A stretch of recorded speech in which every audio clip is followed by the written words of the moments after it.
नमस्कार, KP news में आपका स्वागत है। और राम कथा का आगाज़ हो चुका है।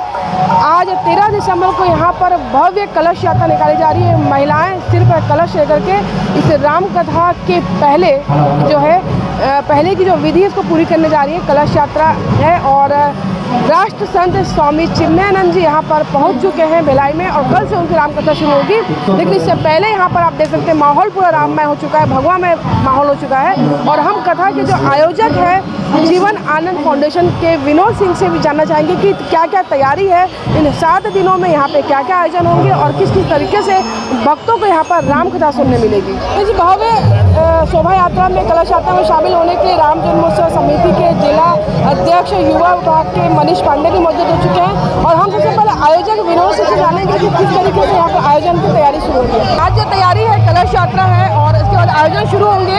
स्वामी जी भी आ चुके हैं, तो क्या क्या तैयारी है और भक्तों को कैसे कथा श्रवण करने का मौका मिलेगा?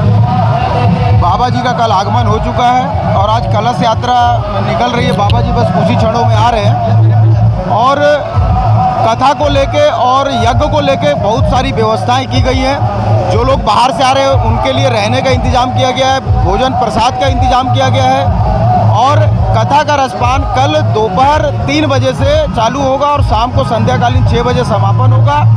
नित्य दिन 9 दिन यह प्रक्रिया चलेगी।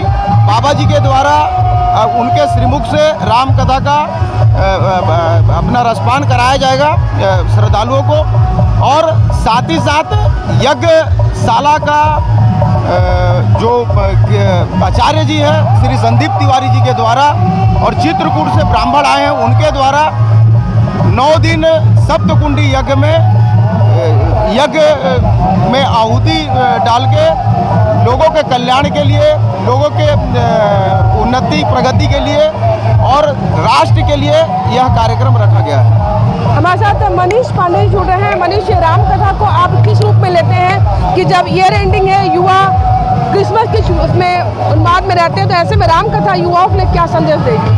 देखिए, राम कथा जहाँ भी होती है ऐसा माना जाता है कि वहाँ पे भगवान का आगमन होता है और धर्म का प्रचार करना ही राम कथा का मुख्य उद्देश्य है।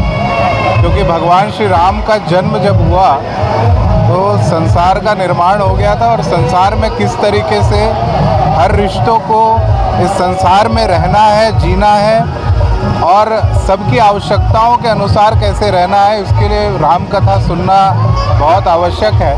तो एक प्रयास है श्री राम जन्मोत्सव समिति का, जीवन आनंद फाउंडेशन का और विशेष रूप से विनोद सिंह जी का कि यहाँ के सभी भिलाई संपूर्ण छत्तीसगढ़ के लोग यहाँ आए और इस राममय वातावरण को इस श्री राम चौक में उसे देख सकें। आप युवा प्रभाग के जिलाध्यक्ष भी हो, तो युवाओं में कैसा उत्साह है राम कथा को लेकर? देखिए, निश्चित तौर पर युवाओं के लिए भी बहुत कुछ है राम कथा में। हर रिश्तों को समझने के लिए, जीवन के लिए आजकल के जो युवा हैं, आजकल के युवाओं में बहुत ऊर्जा है और ऊर्जा को किस दिशा में ले जाना है ये राम कथा का सार है।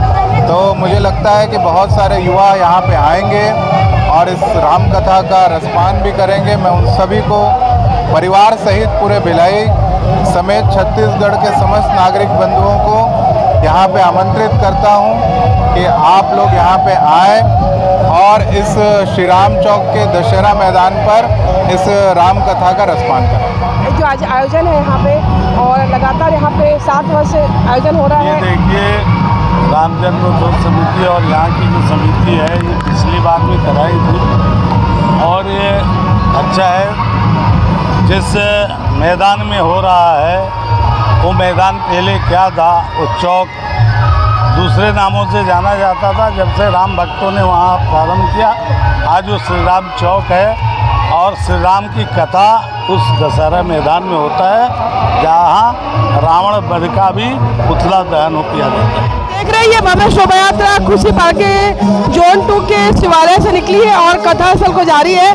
यहाँ पर सिर पर जो है रामायण जी को धारण किए हुए भक्तगण हैं और साथ में कलश यात्रा में सैकड़ों महिलाएं पहुंची हुई है। साथ में आप यहाँ पे झलक देख रहे हैं अलग अलग भगवान के स्वरूपों की। जसगीतों पे यहाँ पर जो जो अलग अलग माताओं के रूप को दिखाया गया है। आप देख सकते हैं यहाँ पर माताओं के अलग अलग रूप बनाए गए, भगवान के अलग अलग रूपों को दिखाया गया है। इसके साथ में 9 दुर्गा का रूप दिखाया गया है। लाइव जसगीत का कार्यक्रम चल रहा है। हम इस वक्त खड़े हैं खुशी पार्क के श्री राम चौक में। मैदान है, ये दशहरा मैदान है। यहाँ पर रावण दहन भी होता है, राम कथा भी होती है और आप देख सकते हैं कितना भव्य पंडाल बनाया गया। मेरे पीछे यज्ञशाला है, 13 कुंड यज्ञ यहाँ पर रोजाना सुबह होगा। भक्त यहाँ पर यज्ञ में शामिल हो सकते हैं और 3 बजे से यहाँ पर कथा शुरू होगी और कथा के लिए भव्य पंडाल जो है तैयार हो चुका है। मैं गौकर्ण को बोलूँगी कि जो कथा का जो पंडाल है उसे दिखाए, क्योंकि आप इसके भव्यता से अंदाज़ा लगा सकते हैं कि यहाँ पे भक्तों की कितनी भीड़ होने वाली है। और तैयारी पूरी हो चुकी है लगभग। यज्ञशाला के साथ साथ में ये किनारे से आप देख रहे हैं, इस साइड मेरे राइट हैंड में ये पूरा पंडाल बनाया गया है, कथा का पंडाल है। 5,000 से ज़्यादा लोगों की, कम से कम 5 से 10,000 लोग यहाँ पर आराम से बैठ के कथा सुन सकते हैं। साथ ही बाहर से आने वाले श्रद्धालुओं के लिए भी रहने की व्यवस्था की गई है, उनके भोजन की व्यवस्था की गई है। इस राम कथा के जरिए एक बार फिर लोगों के बीच में धर्म को जगाने की कोशिश की जाएगी। गौकर्ण निशा के साथ आप रिपोर्ट देख रहे थे। मैं कोमल धनेश से इजाज़त चाहती हूँ और कल से आपको रोज़ाना राम कथा के अलग अलग पहलुओं को भी दिखाऊंगी कि किस तरीके से यहाँ पर कथा के पीछे का सार क्या है। न्यू वीडियोस के अपडेट पाने के लिए सब्सक्राइब करें केपी न्यूज़ को और बेल आइकन को दबाएं।